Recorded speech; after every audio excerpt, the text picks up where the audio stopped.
special edition of the Dorton and Doetkott Debate Podcast, our MLB team editions.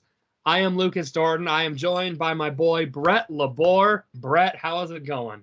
I'm doing lovely, Lucas. Thanks for having me. Absolutely. So this podcast, if you can't tell by the hat that Brett is wearing, we are doing a New York Yankees podcast, and I needed to find the biggest Yankees fan that I know, and that had to have been Brett. So, Brett, you ready to get this thing rolling? Let's do it. All righty. So first off, we'll do kind of a fun question. So why and how did you become a Yankees fan in the first place? Well, growing up as a kid, I played baseball, t-ball, the whole thing that my parents did. And I started watching the game. And I remember watching ESPN one time, and I saw Derek Jeter, Hall of Famer now, play. And I was like, man, this Derek Jeter guy, he's really cool. And I really got into him and his character. And, you know, he played shortstop, and I played some infield. And I also liked the logo with not even the NY logo, but the one with the top hat, the American top hat on the baseball bat. And I just thought that logo combined with Derek Jeter, I liked the pinstripes. And I was just like, you know what? I'm going to be a Yankees fan. And it kind of took off from there. I got to know Alex Rodriguez. I got to know some other players, and it took off from there. Now, obviously, you know, sometimes you can be influenced by the area that you're in with the team, your favorite team is. You're kind of off the radar a little bit. Obviously, you know, Boise State Broncos fan, you were born in that area there. And then obviously moved to Minnesota at one point in your career. So I always thought that was kind of interesting. They stuck with the Yankees. So that's pretty cool. Yeah, I mean, Boise, Idaho doesn't have a professional team, so I kind of just pick whatever my heart led to, and it just kind of led to Derek Jeter and led to the Yankees. So, Evil Empire, that's who I am. The Evil Empire. Oh, man, I love that. Alrighty, so we'll just get into last season, kind of talk about last season first. So, Yankees, phenomenal year, finished 103-59, first in the AL East. You guys made it through the playoffs, made it all the way to the ALCS, where you lost in 6 games to the Houston Astros on the walk-off home run from Jose Altuve. So we'll get into the playoffs shortly, but I just kind of want you to talk about last season as a whole, kind of a breakdown of how things went for you guys. Well, I think about last year was injuries, and you can't go far without talking about the injuries. I don't think people realize how far the injuries got. There was a point where Giancarlo Stanton, he was pretty much gone the entire year. Luis Severino gone for the entire year. Aaron Judge missed time. Gary Sanchez missed time. Didi Gregorius was out half the year. Dylan Betances was out the entire year. Miguel Andujar was out the entire year. Clint Frazier spent time on the IL. Cesar Sabathia spent time on the IL. James Paxton spent time on the IL. Goodness. I really don't think how impressive winning 103 games with the amount of people hurt was. It really was incredible. And Luke Voigt was on the IL. Troy Tulowitzki, who was a starter. I realized not really people forgot about him, but he was a starter. He missed the entire year, which threw a wrench. Oh, Aaron Hicks missed time. I mean, it is unreal. And the depth that we had, I got to give props to Brian Cashman for that. Yeah. Also, and this is why I get it. I love Kevin Cash from Tampa Bay, what he did. I love the job Rocco Baldelli did in Minnesota. But with me just naming all those injuries, how do you not give the man of the year to Aaron Boone? So I give credit to Boone and Cashman to get us through those injuries. And so that kind of was going to be my next question. With how many injuries you guys had and how many games that you won and how close you were to going to the World Series, does that say more about the manager and Aaron Boone and being able to get the absolute most out of players? Or do you think it says more for the players that are coming and replacing these injured players, kind of saying like, oh, maybe people aren't taking us as serious, so let's just show them why they're wrong type of thing, or maybe both? You know, it might be cliche to say both, but I think I will. I think Boone called the shots well. I think we had to have led the league in different lineups. I mean, every day it was a different lineup. Someone was batting cleanup. Someone was batting ninth. Someone was batting eighth. And so it was that. But I think the players really stepped up well. I thought a ton of players like the Gio Urshela's, the Mike Talkmans really stepped up. And I really think the players were like, let's play. Some of these guys were the forgotten men. Mike Ford was an undrafted player. That's unheard of in baseball to be in the big leagues. I mean, there's like 50 rounds, so you think someone would be drafted. So I think a lot of these players really did put a chip on their shoulder, and the combination of the craftiness of Boone really put it over the top. DJ LeMahieu had an MVP caliber type season. That pains me to say, obviously, being a Colorado Rockies fan, I love DJ LeMahieu. When you first acquired him, obviously, I believe 2-year, $24 million deal last offseason. Yep. When you acquired him, did you think he was going to play nearly as well as he did this season? No, I did not. And you would be remiss to know, or you always get mad at me. He wasn't even a starter, Lucas. This man wasn't even a starter. We call him the machine. And I don't think anyone expected him to be this good. I mean, this guy was crazy good. And I knew he was a good hitter, solid average, little pop. This man was hitting home runs. He was a leadoff hitter, and his average with runners in scoring position really was important. He was batting like 350 with runners in scoring position. If you were on second or third, DJ was going to get you home, and he was a very important signing. We needed every bit of him. And defensively too. You talk about in Colorado, he mainly played second base. Actually, only played second base. With the Yankees, it seemed like he was playing some second base. He played a lot of first base. Did he ever play? I don't think he ever played short, or did he play third at all? Yeah, he played third, and that's a good point there, Lucas. Another dagger to you. And this goes back to the injuries. A lot of injuries. Let's move DJ around. Let's put him at third. Andujar's hurt. Okay, now Gio stepped up. Let's put him at first base. Okay, now we got Luke Voigt's back. Edwin Encarnacion was the guy we acquired last year. Now let's put him at second. And Glaber could play short if Didi was out. So, yeah, he played all around the infield. I'm not sure if he played short, but he definitely played the rest of the infield. That's awesome. I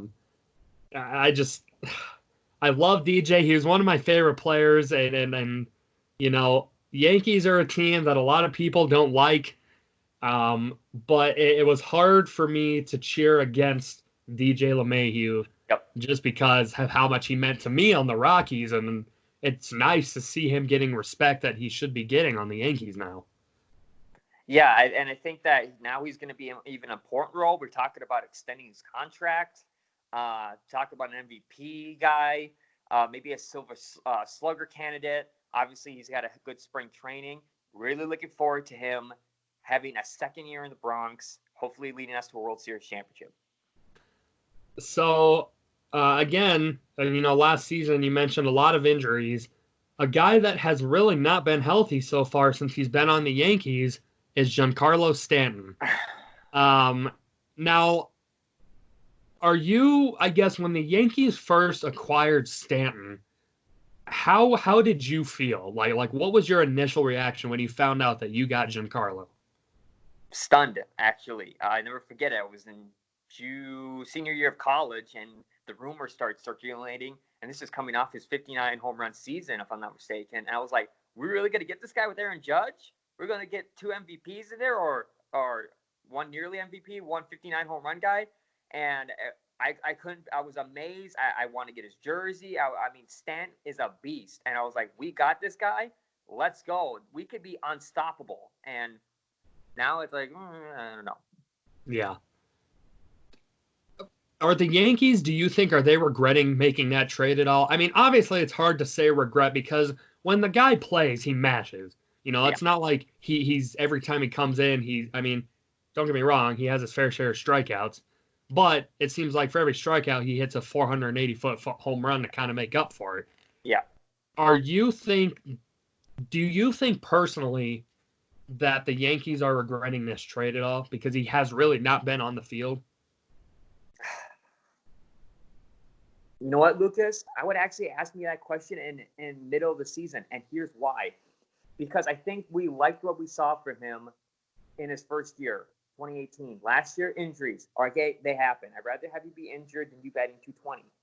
This is a year to make it or break it. If he's going to be missing 100 games again, maybe a little regret does still start to creep in our mind. Is this the next Jacoby Ellsbury, we ask ourselves? Yeah. Dare I say that? And that name should be blasphemous in New York after what I think. Anyway, another topic. But Giancarlo Stanton needs to be healthy this year, needs to produce. And if he can, I think we're okay. If he misses 100 games, I think we're a little bit in regret mode. And the postseason's big too. Yankees fans are calling him out. He was not clutch in 2018 in the postseason. Last year, he seemed to be doing okay until he got hurt again. So this is a great question, Lucas. If you talk to me in mid-July, we'll see where we're at. I hope we don't regret it, but we might. I hope you don't either. Doesn't look good so far because now he's going to be missing opening day, along with Judge, along with Severino. So Severino, now the next topic, a guy that barely played last season. I believe he did play in the playoffs. Yeah, yep. He did. Yep, he did produce there. Yep.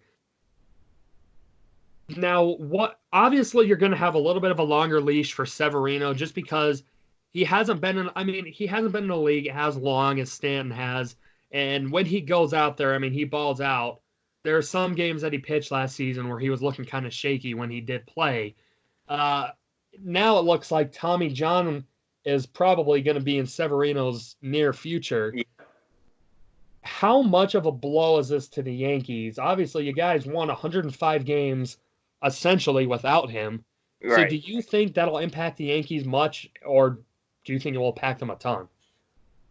Well, as one article I read said, we're the only team that can survive this injury, and here's why. Obviously, this is a big blow, but you know what? We got through it last year. We still got some depth there, and a lot of people don't know this, and this is why, Lucas, I thank you for asking me to be on here, because I can give you the inside scoop here. Absolutely. Once we get Paxton back, we'll have Paxton, we'll have Tanaka, Garrett Cole. I'm sure we'll talk about him later.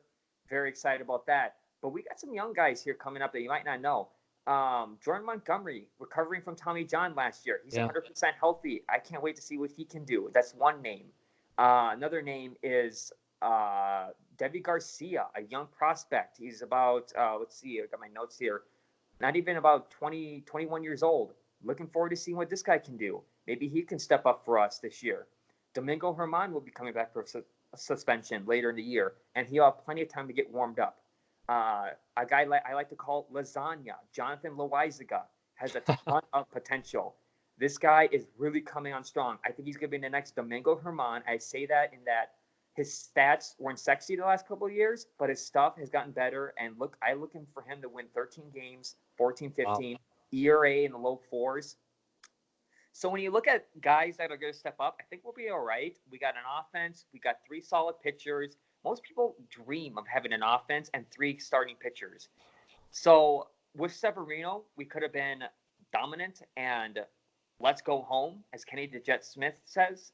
Yeah. But with Severino, I think we're going to be all right with our young talent that I think is going to surprise a lot of teams. Okay. So that's interesting. So now I guess we can move on to another guy that you kind of briefly mentioned him. And I wasn't going to talk about him, but you brought him up, and so I kind of want to a little bit, just to kind of get your opinion on him. Sure. Jacoby Ellsbury. This guy with the Red Sox, I think we can all agree, was one of the better outfielders in baseball. The guy could do a lot of really solid things. Signed a ginormous contract with the Yankees, and you talk about Giancarlo Stanton missing games. This guy barely played. And when he played, he was not worth that money. No. So where did it all go wrong with him? Let me ask you this. When you first signed Jacoby Ellsbury, how did you like that signing? Were you a fan of it? Very ecstatic. Talking about taking a guy from a rival, adding him to your squad, a guy with sneaky power. Maybe it was just 1 year, but he hit 30 home runs. If that was an aberration, his speed wasn't an aberration, whatever the word is. He steals 30 bases. He played the outfield. He played leadoff. I'm very excited about the trade. In fact, I was so excited about the trade, I wanted to even get his jersey. I don't know what I was thinking, but I was like, Jacoby Ellsbury on the Yankees? Yes. Now, how fast did that turn into a lot of regret with signing him? Well, I think his first year, I thought he did it solid. I mean, it's never easy to play in the Bronx your first year. So I was like, okay, solid first year. I'm going to forget it. He was first year was with Derek Jeter's last year, and I thought that was a pretty good 1-2 punch at the top of the lineup. And he was stealing bases. He was hitting home runs in the short porch. And I was like, okay, is he worth the money? Maybe not. But at least he's still batting 270 with pop and speed. It started to all go wrong when he got hurt a couple years ago, and I was like, okay, what are we doing? Why is this guy getting healthy? This is a waste of time, and this is a waste of money. And I kept believing. I was like, okay, with all these injuries, maybe he'll magically come back. We'll just, oh, yeah, Ellsbury, Tampa. Yeah, bring him up. Nope. Just ate his money, and that's last year was when I was like, okay, regretting this contract. Yeah, absolutely. So anyways, we can move on from that. I just kind of wanted to bring up that real quick. So this current off season was a big off season, but really only for one reason, and that name is Garrett Cole. It seemed almost inevitable that Garrett Cole was going to go to the New York Yankees, even while he was on the Houston Astros still. I mean, and then this question is kind of getting repetitive, but it seems like the Yankees are always getting the top name guys, and maybe it's kind of a dumb question, but how pumped were you when you found out that you were for sure getting Garrett Cole? Well, the rich gets richer. Am I right there, Lucas? Wouldn't know, Brett. Very ecstatic. I always feel like I know where I am. I was at work at 6 a.m, and all of a sudden I looked at my Twitter and I was like, oh, we got Garrett Cole, and it was just like, okay, here we go. And I was very, very excited. Like you said, I think I kind of knew it was coming. I was feeling the buzz. I got a text from my brother saying, okay, you gave him $315 million. I'm like, oh, a lot of money. And it is a lot. Goes back to the money we talked about with Stan and Ellsbury. Very ecstatic, though. And this is the guy that's going to push us over the top. Again, we take a guy from our rival, the Astros. We add him to our team. He was dominant. A part of me, though, if I'm being honest here, Lucas, was like, okay, I kind of want to show the world we don't need him, though. Because I am tired of being, let's use our money to win, which has been the case all the time. We've used a lot of our own prospects. But I kind of wanted to show the world we didn't need him to win.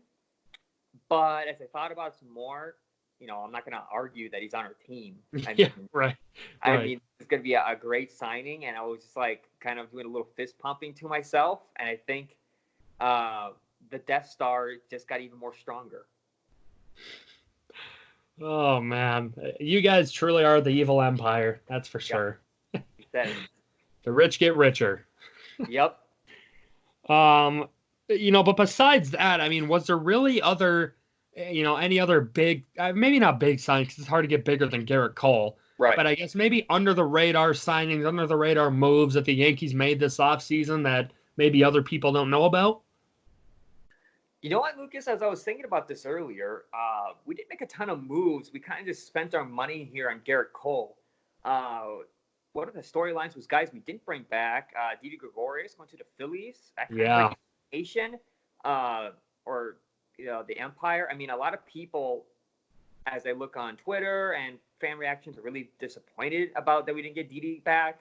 And it's going to be weird seeing him in a Phillies uniform. So moved on from him. Dylan Betances was my favorite player. Lucas, you know this. I love Dylan Betances. I just loved his stuff. I thought he was this big 6'8" beast on the mound. He could strike you out and every time, and he threw this curveball. I was like, that took a hit. He went to the Mets, went to the opposite team, flushed down the toilet. Yep, all that stuff. So Dylan's gone. That hurt me. Brett Gardner, though, was a minor signing. Maybe everyone thought he'd be back anyway, but he was the guy who we signed, and he's back for another year. I think hoping he gets a World Series for us. And then CC Sabathia retired, but we knew that coming in. So not really anything besides Garrett Cole. We're kind of rolling with the guys we have. Like I mentioned, the younger guys we have. We signed some minor guys to some spring training contracts, but who doesn't? Right. Absolutely.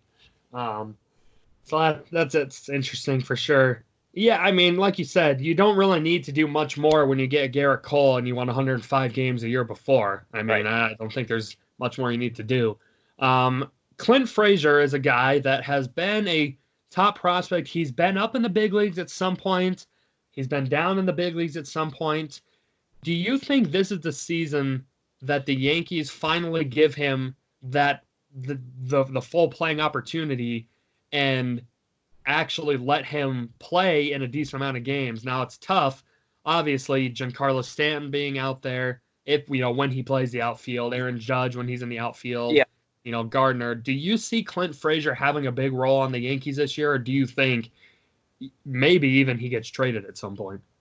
You took the words right out of my mouth, and that Clint Frazier has been on my mind for years. Let's let this kid play. I've been sitting here to myself thinking, what are we going back to Brett Gardner? And I love Brett Gardner, but isn't it time to move on at some point? Although Brett Gardner was very effective last year. Clint Frazier, this man is coming, and he showed us, and he really helped us out in April and May.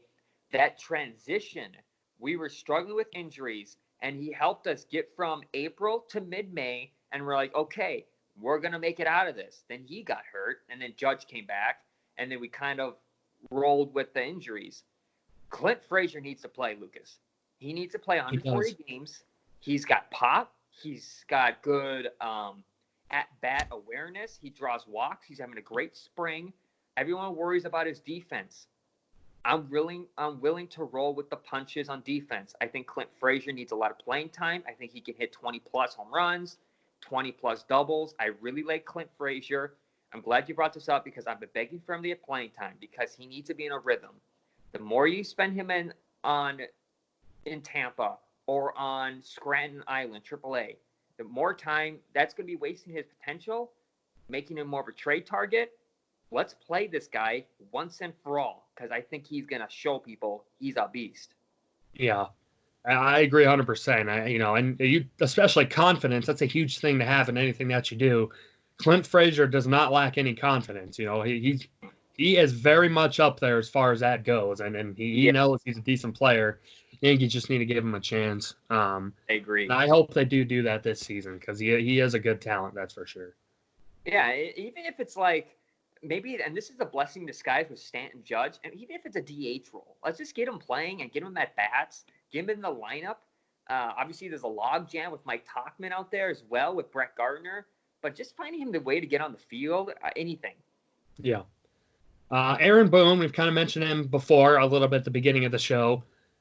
I kind of already know the answer to this, but what is your personal opinion and then I guess the general consensus that Yankees fans are saying? How do they feel of Aaron Boone?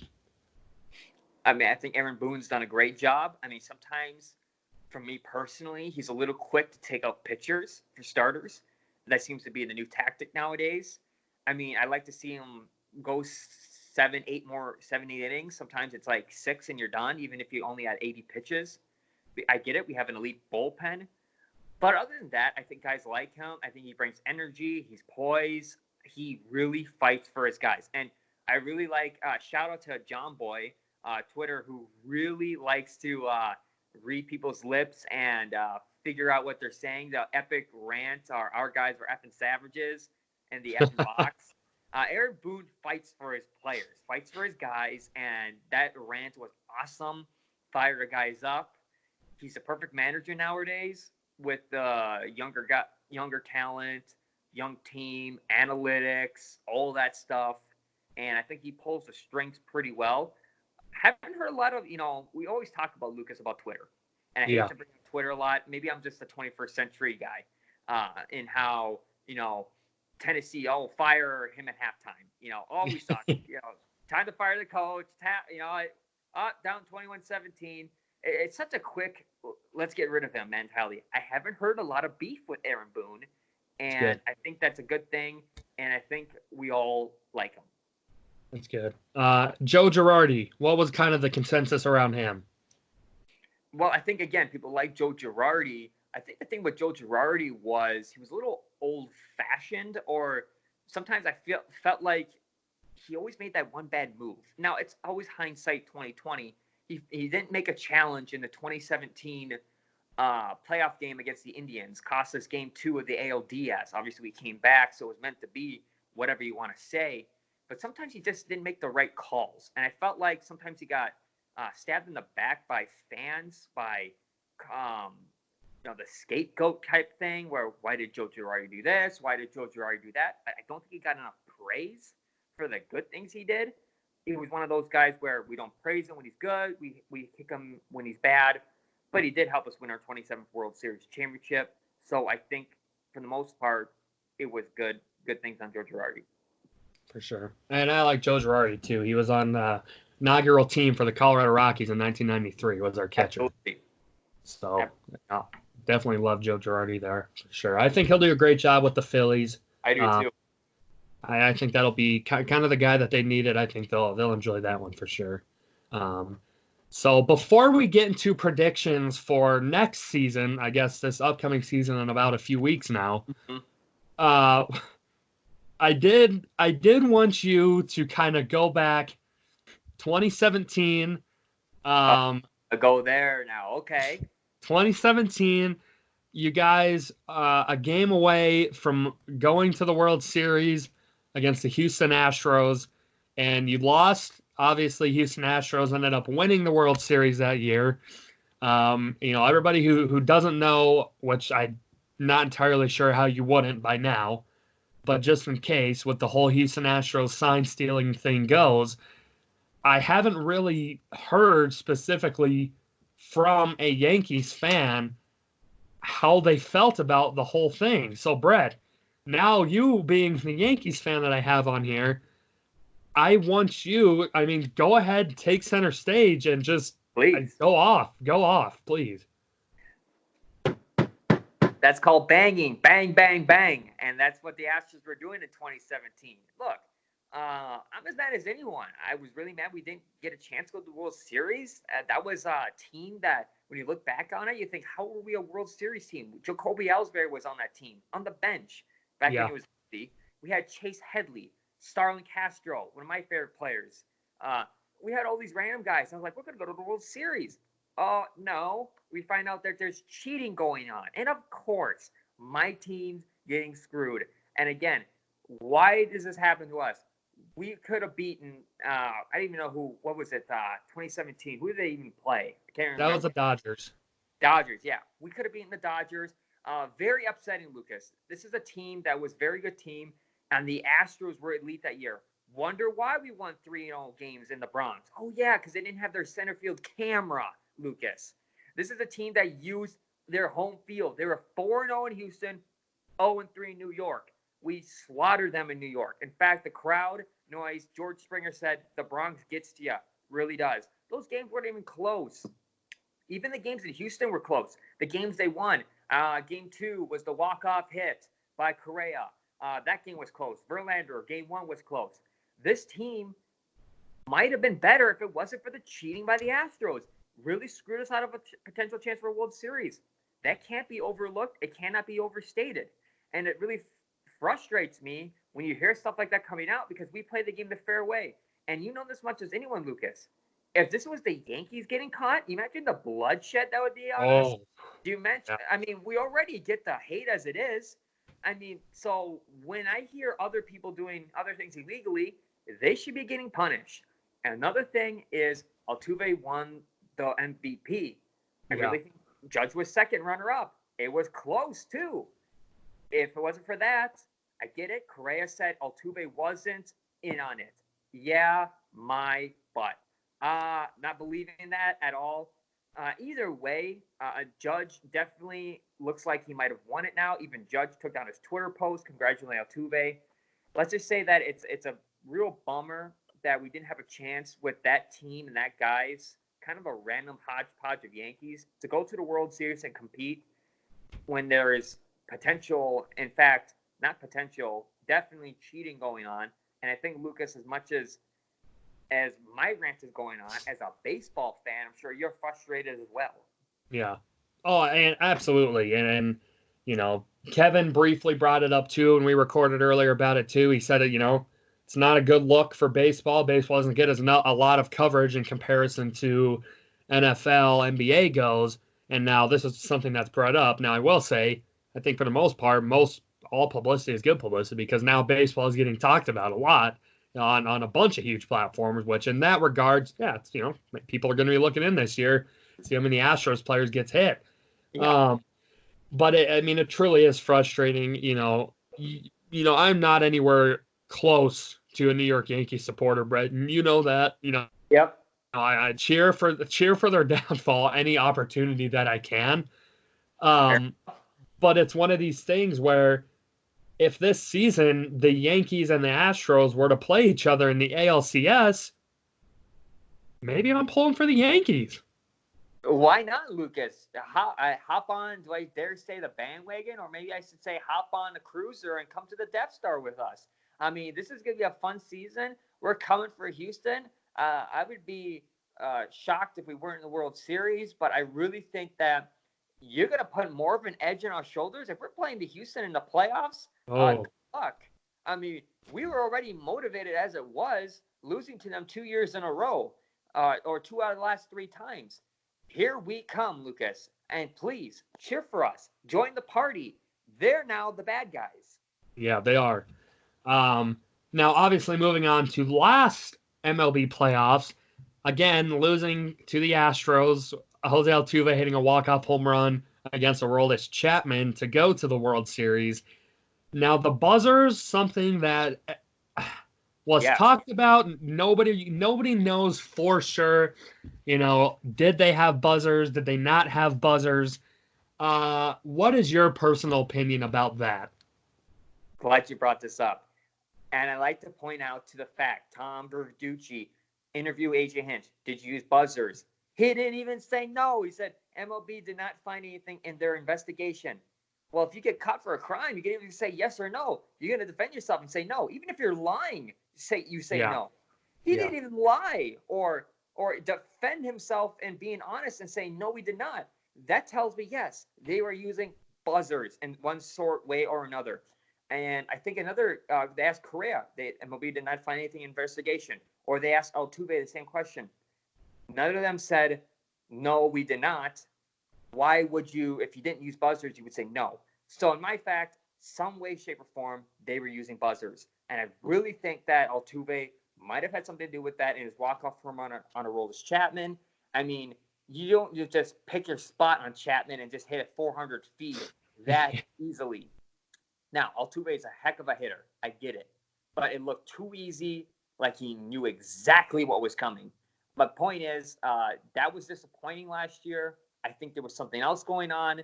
The Astros got more creative once they realized they couldn't do the bang on the trash can anymore. I do believe that there was some buzzers going on. It looks too fishy. It looks suspicious. The whole, oh, my wife didn't want me to take off my jersey or rip my jersey. Okay. Or I got an unfinished tattoo. It looked bad. Okay. There's so many weird things going on.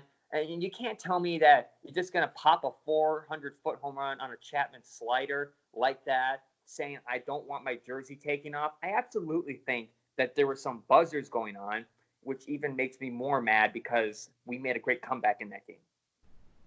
Two takeaways from that game that I had is that one of those things, like if Altuve were to have hit the home run off of a fastball, okay, that you could see that happening. Chapman Yeah. throws predominantly fastballs. Yeah. He'll drop in a Yes. changeup Maybe or a yes. slider here and there, but mainly will throw fastballs. If Yep. Altuve hits a home run off of a fastball, okay, cool, great job.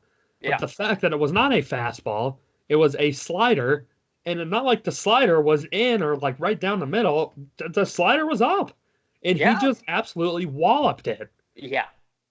And Um, it looked like he knew exactly what was coming, and even Chapman was smiling. and then the second takeaway that I have is that now nobody is going to remember the home run that DJ LeMahieu hit to tie it Yep. up right before that. And that's what's a real shame about that too, is people are now not going to remember that. No, I think you're right. I think we always forget sports moments when they get overshadowed by something else. I think of the Marcus Page shot of North Carolina a couple years ago, only to be beaten by the shot by the Villanova kid whose name escapes me. Yeah, DJ LeMahieu is going to be overlooked here. That was a great AB, a Yeah. great at bat, hit the home run. I went crazy in my living room. Uh, that's a classic postseason moment. Tie game. Let's go. And then all of a sudden, the home run. Yeah, it's a devastating moment. DJ LeMahieu gets overlooked on his home run again. We've talked about it already. DJ LeMahieu was a great hitter for us, and fortunately, he's not going to get as much glory as he should. So now I guess, get away from that. We can now make some predictions for next season. Where do you see the Yankees finishing regular season, division wise, and then how far are they going to make it in the postseason? I mean, I'm assuming you're not going to not have them in the postseason. Well, I would say if we're looking for a win total, somewhere about 104, 105 wins. I think that's fair enough. And AL East title, I don't think the Rays have enough firepower. My prediction is definitely go to the World Series. I just think that it's cliche. It's like I feel like I pick them every year, but for good reason. We've had talent in the last couple of years, but this year with Garrett Cole, I mean, how can you not? Garrett Cole, the offense, as long as there isn't a catastrophic injury like we haven't had it already, in fact, so I'm a little nervous. As long as we don't have a catastrophic injury, I think definitely we have a chance to go to the World Series. I think the Astros is too much stuff in their head. There's too much motivation. I mean, if we don't knock them out, someone else will because they'll be mad too. I definitely think we can win the World Series. It's been a while, so anything can happen because we don't have that World Series experience. Lucas, I'd like to say something on the record here, if you don't mind. Here, Go ahead, please. I feel like this team could really approach 113 wins this year. Call Really? me crazy. We can really start racking up wins. I just explained the injury collaboration earlier in the show. We won 103 games. If guys stay remotely healthy, Lucas, yeah, we could really rack up some wins. I really like our bullpen. Jonathan Holder is going to get a lot better. Throw him into the mix. Garrett Cole is obviously a beast. Got this roster. I want to be on the record saying we could win 113 plus games if we play our cards right. Wow. Well, we'll have to go back to that at the end of the season because that'll be interesting. We're that good.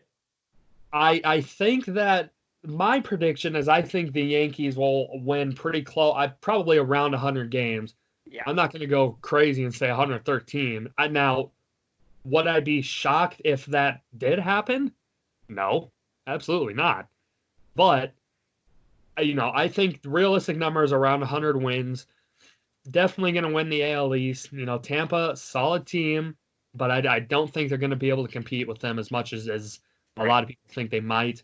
And then as far as the playoffs next year, I mean, I think the only thing that's probably standing in their way is the Houston Astros. And with now even more motivation, I could see the Yankees winning. So I'm with you, Brett. I could 100% see the Yankees making the World Series. I don't know about winning, but I can definitely see them making it at the very least. Right. And if I may, yeah, I want to bring up another guy who is kind of a wild card in all this. The Kraken, and you know him, Lucas. Gary Sanchez, the franchise. Gary Sanchez, he's been working really hard in his catching. What if this guy goes off? He had a solid season last year. He has room to get better. If we see the Gary Sanchez from 2017, 2016, that was mashing, set the record for fastest 100 home runs, whatever the case may be. That's why I'm saying we're dangerous. If we get Gary Sanchez going, look out. So my next question for you is, who is a player that maybe, and it's hard because the Yankees are looked at very, very closely as far as Major League Baseball goes. So a lot of people know a lot of players on the team. Mm-hmm. But is there a player that maybe the fans should look for this season that's maybe a little bit under the radar? Maybe they don't know too much about him. You kind of mentioned a few guys early on in the podcast, so maybe it's one of those. But is there anybody else potentially? You know what? There's a ton of guys who really are going to be playing pivotal roles. Miguel Andujar came back, but I really want to get back to the undrafted guy, Mike Ford, because here's a guy who is a lefty power off the bench who we needed, can play first base, DH. He came in for Luke Voigt's injury and Edwin Encarnacion, who also was injured last year. I forgot about him being injured. He was good. And I think he's really got that power that we really need from the left side of the plate. I like him in spot starts with Luke Voigt in case Luke gets injured. It's nice to have him. and I think he has great plate awareness. I think his like home runs per at bat, which is a nice stat, was really key. So look for the guy Mike Ford putting up numbers, coming in spot starts for guys, and I really hope they can shine because he's a great story. Absolutely. Yeah, definitely be looking forward to seeing how that guy does this season too. Like you mentioned, undrafted. You don't see that a lot in baseball. Like you mentioned, there's 40 rounds. Yeah, If you're not getting drafted in Major League Baseball, it's interesting. yeah, But good for him. I mean, nonetheless, defied the odds to get to where he is now. That's a cool story for sure. absolutely. So, kind of getting to a little bit more of a fun part of the episode now. I guess kind of more personal favorite stuff for you. Um, so Yankee Stadium, I don't know. I don't believe you have been there, right? No, bucket Yeah, list. for sure. As far as you know, is there anything that's kind of unique with Yankee Stadium that it kind of separates it a little bit from maybe other major league stadiums? Well, I'll name a few things. First of all, I'll make everyone mad and say the short porch, but I won't I won't go there because you know what? Everyone, it's same for everyone. But I really like Monument Park in center field. I mean, it Yeah, doesn't get any more iconic than that. I mean, got all of these great iconic names. I mean, Babe Ruth, Lou Gehrig, Joe DiMaggio, and the list goes on and on. Mickey Mantle, and to have those names out there, that's really cool. I love when home runs get hit to center field. You kind of see the plaques out there, and it's very cool. Uh, kind of the history of the Bronx there. I also like, and this is kind of more of a fan thing than maybe a Yankee Stadium feature, but the judges' chambers are always fun. You got guys yeah, dressed up in wigs, and they got their gavels, and that's just always fun. It's always fun to see the guys out there, representing Aaron Judge. When you have a star player, have some fun things for him. So when you have Monument Park and the judges' chambers, it kind of makes it feel Yankees. absolutely. Um, Now, who now the personally the I ask these questions on every podcast now, and this is Okay. probably my favorite part of the episode because I get to hear everyone's favorites. Okay. And I know yours, but for the people who don't, you kind of mentioned them before too. All-time favorite Yankee player. Oh, it's got to be Derek Jeter. Yeah, And you know what? Derek Jeter will not be ever beaten. I love Aaron Judge. And you know what? I never thought Aaron Judge would give a run for his money for all time. But it's Derek Jeter. Derek Jeter got me into baseball. Really got me a Yankees fan. He was one of my first jerseys. I remember getting his jersey. He wore number 2. He was a class act. I played shortstop a lot as a kid. Um, and you know what? I got his baseball card. It was like the best day ever. And I know maybe it's cliche, Derek Jeter, but I really think that that's why these players are legends. And I know, Lucas, I know some of your favorite players. They're your favorite players because this is why they're the best, because they're awesome. They're yeah, awesome on the field. They're awesome off the field. There's a reason Derek Jeter is a legend because he's fun and he's good and he was a leader and he's the captain and he, had Bob Shepard have his voice, you know, captured, and he always had him at his PA announcer, and it said Derek Jeter did different cool things, and he will always be my favorite baseball player because I just think he signifies what baseball should be and what the Yankees are all about. absolutely. And now I'm assuming it probably is going to be the same answer, but maybe not. All-time favorite Major League Baseball player. It could be on the Yankees, it could be Derek Jeter, or it could be someone else on a different team. You know what? I think I would still go here with Derek Jeter. Trying to think of some other names, but like I said, I just want to give a brief shout out to please don't hate me, the Evil Empire, Alex Rodriguez, who was the second player that I kind of knew on the team. So he was another kind of favorite guy I had because I always remember the 13. I remember his stance. And so he's another guy that I kind of point to. I would say still Derek Jeter. And I kind of stayed true to my colors as a kid. I didn't really have a lot of other top favorite players that really comes to mind right away. I did For like sure. Andrew McCutchen and his dreads. I really was into dreadlocks. I'll say that as a kid for some reason. That's why I like Gerald Wallace. That's why I like Al Harris. So I really did like Andrew McCutchen. I would say was my second favorite player for a long time on the Okay. Pirates. He was just like on this, oh, the Pirates are a bad team, and he was like an MVP. So I'll say McCutchen's one of my favorites. I like that. I like that. That's awesome. So we're kind of at the end of the show now. We've talked about a lot as far as the Yankees go. Brett, is there anything else that you personally, you want to bring up in regards to the Yankees or maybe just Major League Baseball in general? Anything with that? I'm very excited for this season, Lucas. I think this is going to be a really fun season. You think about what happened with the Red Sox, and they got Ron Renicky at the helm. They got rid of Mookie Betts, which really surprised me. Then you got what happened with the Astros. I'm really curious to see what happens there. I wish we would have played them sooner at home. Not that I support throwing at guys by no means. I'm just curious what our fans' reaction will be. That Yeah, series will not be until September. The Astros come to the Bronx in September. But I really think that I'm really excited to see what the Yankees can do. Like I said, I think this is an elite squad with a lot of homegrown guys. I know we got Garrett Cole. I know we got Stanton. But a lot of our other best players are homegrown. So I'm very excited to see how the Yankees, I feel like this could be our year. And I say it every year. And I hope that, please be the baseball gods. Can this be our year? We've had heartbreak. We've had walk-off home runs to end our season. We've had cheating in 2017. I'm just curious to see how all this kind of plays itself out and how the Yankees are going to respond. for sure. So is there anywhere on social media where if people want to talk to you about the Yankees, talk to you about baseball, where can they find you at? Well, I do have Twitter, and it's simple. It's my name, Brett LaBore, at Brett LaBore, BRETT, capital BORE. I'm always liking Yankee stuff.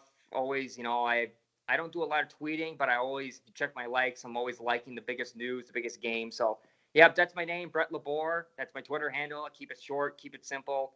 And if you want to kind of see what's going on, check my likes. I'm always liking the top Yankee news, and you can always check what's going on there or hit me up. Absolutely. Well, thank you, Brett. Thanks for coming on. I hope you had a pretty fun time. Yep.